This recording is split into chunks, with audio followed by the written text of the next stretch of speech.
Well, I think it's a fair statement to say that the lead up to the launch of Nintendo Switch 2 has been anything but smooth sailing for Nintendo, because you might realize that on the day you were watching this video go live, April 9th, this was the day that we were expecting pre-orders to go live in many regions of the world, the US included, and Canada. And unfortunately today we have to walk through some updates, not only around a potential impending price increase for this console, but also Canada, you guys just joined us on the waiting list of not knowing what's going on with the pre-order date, because the pre-orders have indeed been officially delayed from Nintendo for our neighbors to the north as well. In addition to that, there are some research firms that are now taking to the internet predicting things like the Switch 2 potentially reaching a price point as high as $540 here in the US over the next 2 years due to the ongoing tariff situation. Obviously, it's hard to see how that's going to all land and pan out, but nonetheless, yes, we are worried about the price point of the console going up from $450, not down. And then we have analysts lowering projections overall for the Nintendo Switch 2, albeit it would still go down as the most successful console launch in history from a units perspective ever. Nintendo also has some interesting statements around what to do if you can't afford the Nintendo Switch 2, and it definitely stirred up some topic of conversation online, let's say. And we have an interesting explanation for why there is a region-locked Japanese exclusive model of Nintendo Switch 2 that is being sold for quite a bit less than the other models around the world. So we're going to break down all of this info, but before we do, make sure you like, subscribe, and turn on your bell notification to join Sunbro Nation if you're new here. All right, and we will first kick things off right over at VGC, where you can see the following details on screen, which do outline the Canada delay of the pre-order situation. So Nintendo Switch 2 pre-orders delayed in Canada to align with the US. Switch 2 pre-orders were delayed in the US last week. In a statement, Nintendo said it intends to align Canadian pre-orders of the new system with US pre-orders, which were pushed back last week. Pre-orders for Nintendo Switch 2 in Canada will not start on April 9th, 2025 to align with the timing of pre-orders to be determined in the US, Nintendo of Canada said in a statement. Nintendo will provide updated information at a later date. The launch date of June 5th, 2025 is unchanged. Last week, despite announcing a price for the system and when the pre-orders were set to go live, Nintendo later walked back its US plans for pre-ordering the new console. Pre-orders for Nintendo Switch 2 in the US will not start April 9th, 2025 in order to assess the potential impact of tariffs and evolving market conditions, Nintendo said in a statement to GameSpot. So this is the situation we're in right now. Again, harping down on the fact that this is not a smooth situation for Nintendo to navigate. There's already all of this controversy around the price point of course, their new $80 software. The $450 price point sounded high to a lot of people for the base console. I personally don't have a problem with that price point, considering we're getting things like a 1080p 120 hertz display. It's tech that I did not necessarily expect to see Nintendo show up with. It's not OLED, it is an LCD panel, but all the hands-on footage, people love it. I'm not too caught up on the console price. The software pricing, a little bit different there. If we see every first-party Nintendo game go to $80, and to be fair, I mean, Donkey Kong Bonanza is not. Maybe it's a one-off game. Maybe we do see a lot of $80 software titles from Nintendo, but that definitely, understandably, is causing some uproar online. However, we are right now in a situation where you just don't know when you can actually place your order for the console, which is really not a good spot for Nintendo to be when we know the thing's coming out June 5th, but it's like,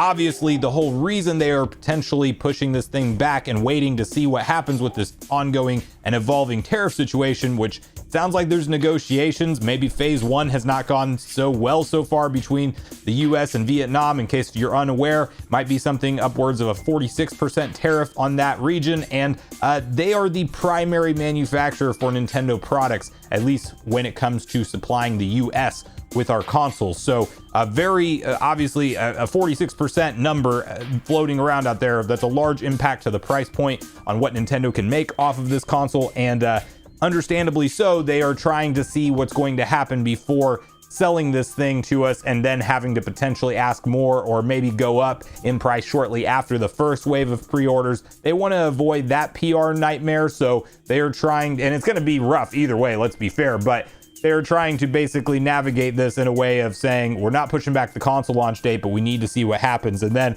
in addition to that Canada pre-order, we have this article, the pre-order delay rather, we have this article sitting over on Go Nintendo, where you can see research firm says Switch 2 price could reach $450 over the next 2 years due to tariffs.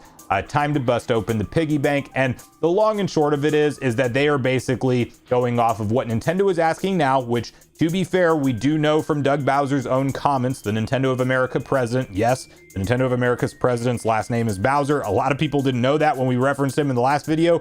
Absolutely crazy that that is a real world thing, that we're watching a guy named Bowser comment at Nintendo about prices and asking us to, go off of what he's saying. Yes, it does seem strange, but a reality nonetheless. And he confirmed to us that the tariff impact was not factored in to Nintendo's $449 price. Now, it may have been on some level. They may have expected some kind of smaller tariff than what we're seeing talked about right now, and they did bump it up initially from something like a $399 price point to a $449 to basically give them some cushion in case of some lower level 10-20% type tariffs that they weren't accounting for were there. But according to his official words, they were not factored in. So this article is basically just modeling that if the negotiations don't go as planned, and it is something that we're sticking with kind of the current percentages we're seeing talked about right now, basically $449 then becomes potentially a steal to pick up the console at that price point. And they're talking about prices potentially going up as high as $540. I think Nintendo would round off the prices, so we could either land at that $500 price point for the base console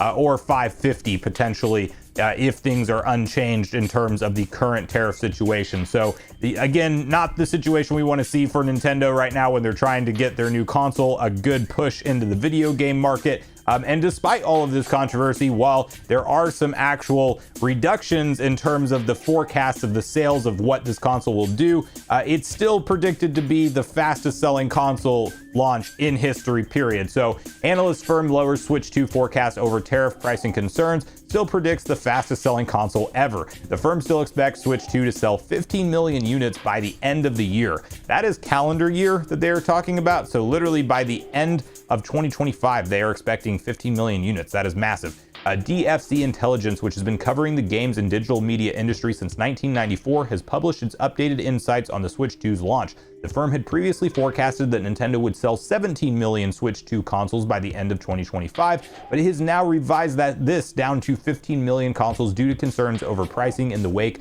of the US President Donald Trump's wave of tariffs.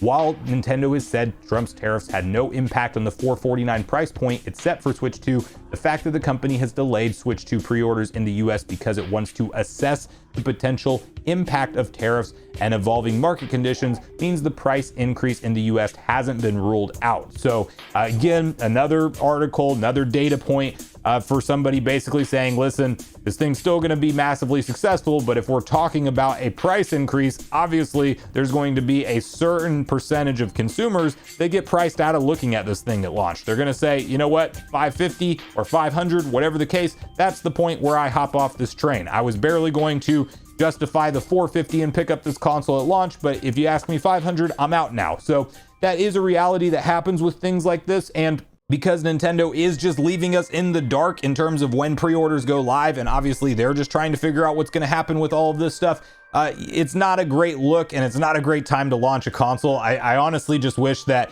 if we were to ever believe the rumors of an internal delay happening with the Switch 2 and that it was once planned for a holiday 2024 launch window, I really think Nintendo would have been far better off trying to hit that target and maybe put out a couple pieces of software a little bit later if the games were the reason for the delay. But it is just unfortunately a very rocky time and uncertain time to launch this console right now. But then another story that was making the rounds that I do want to tie into in this video because it has to do with the price point of the console and some comments that Doug Bowser made that really the internet ran with. They were comparing it to Don Matrick and the Xbox 360 comments online. You might remember back when the Xbox One launched, there were some comments from Don Matrick basically just saying like, hey, listen, if you can't stay connected to the internet all the time with the Xbox One, which is what they were asking consumers to do then, we still have a product family for you, and it's the Xbox 360. Well, I don't think that these comments correlate to Don Matrix, and they're two different things, but nonetheless, I do want to give you guys the information of what's been really talked about here, where it says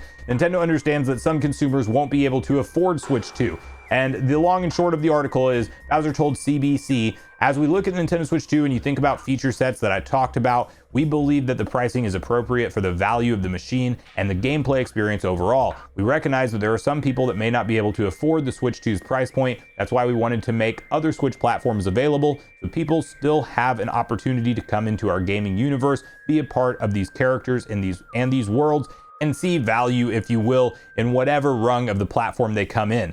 So, you know, a lot of people, Nintendo just saying, stick with the Switch 1 if you can't afford the Switch 2, and that's kind of what it sounds like. Now, I'm not going to defend Doug Bowser's comments there. I think he, you know, what else are you going to say? Because it's like, if you can't afford $450, you're probably not coming into the Switch 2 ecosystem. I think what he probably should have focused on a little bit more is just that we're going to have a lot of software to come for Switch 1, because if you look at that March Direct that we had right before the April 2nd Switch 2 Direct, we actually did see some Switch 1 pieces of software in there, like the new Tamagotchi Life, which is coming out in 2026. There was a couple other games that were 2026 games that are slipping my mind right now, but you know, Nintendo's going to continue to support some level of Switch 1 software. But yes, if Nintendo is sticking to this higher price point, there is going to be some people that just choose to wait around and sit on the sidelines and not pick up the newest piece of tech from Nintendo. I'm not one of those people. I will absolutely be hopping into this ecosystem right away, but obviously there's going to be a percentage of people that wait and see how things go from here in terms of the price point of the console. So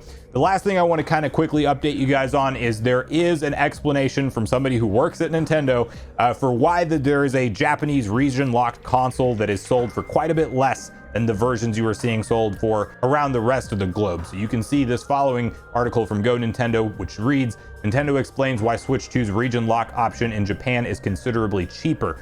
And so basically the long and short of this explanation is that an average consumer may not be fully aware of the varying market differences between the different territories. So globally, Nintendo takes an approach of looking at what are the market circumstances in different territories, how are things impacting those market circumstances, and what options do we have to try to appropriately price the product based on local market circumstances. And I think that's an example of one where, because of some unique circumstances in the Japanese market, Nintendo has tried to find a way to essentially create an opportunity that satisfies that market, but without having broader impacts. And that is coming from Nintendo's Bill Trinen. And I think without saying it, you know, and obviously right here up here in the beginning part of the article, or a little bit higher up in the article, if you do the yen conversion to the US dollar conversion, it is 343 is actually what that region locked Switch 2 is selling for over in Japan. So unless you want to learn Japanese and buy all your games Japanese, it's probably not going to be an option, but it is legitimately the new upgraded hardware sold at 343 US when converted.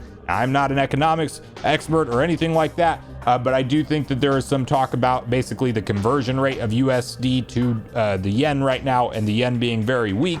It probably would have been a lot to ask the Japanese local market to pay the prices that Nintendo is asking the global market to pay. And listen, I hear you. It sounds like Nintendo's asking everybody for a lot of money right now, but they basically opted to create that Japanese specific Switch 2 to basically satisfy that portion of the market that a price tag higher than that they don't think they would have done as well at. So that's the long and short of it. Take it for what you will. This is a rocky console launch. I'm with you guys on that completely. Not necessarily the best foot that I wanted to see Nintendo come out of the gate on with their brand new exciting hardware that I cannot personally wait to pick up. But nonetheless, we will get there eventually. We will find out what the pre-order date is and the finalized price here in the US. And hopefully that's not anything higher than what they've already talked about with the $450 and the $500 price points. But I do think it's very interesting that now that Canada's delayed, we're really just in the dark on what's going on. So stay subscribed here on this channel. I will definitely be keeping you guys updated with all of the latest news on this. When we get that pre-order date, we will have an updated full buyer's guide video that you'll want to pay attention to make sure you have the best shot of getting one, whether it's an in-person pre-order at something like GameStop or online retailers. There's some specific things you want to do and have in place and have ready to go when we do find out we can pre-order this new console piece of hardware. But let me know in the meantime how you're feeling about everything in the comments down below. Are you thinking that Nintendo is navigating these waters the best they can right now? Do you think they're making a lot of missteps? And have you changed your mind at all walking into the Nintendo Switch 2 Direct and everything we saw at that presentation compared to everything that's happened since then? Do you feel like you're any more or less likely to grab this console, and has your decision been swayed in one direction or another? And what's the reasoning behind that? So Make sure you share all your thoughts and feelings in the comments down below before you leave, regardless if we agree or disagree. Also, make sure you like, subscribe, turn your notification bell. And with that, I've been Sunbro, you've been Nation. Thanks so much for watching, and I'll see you guys in the next video.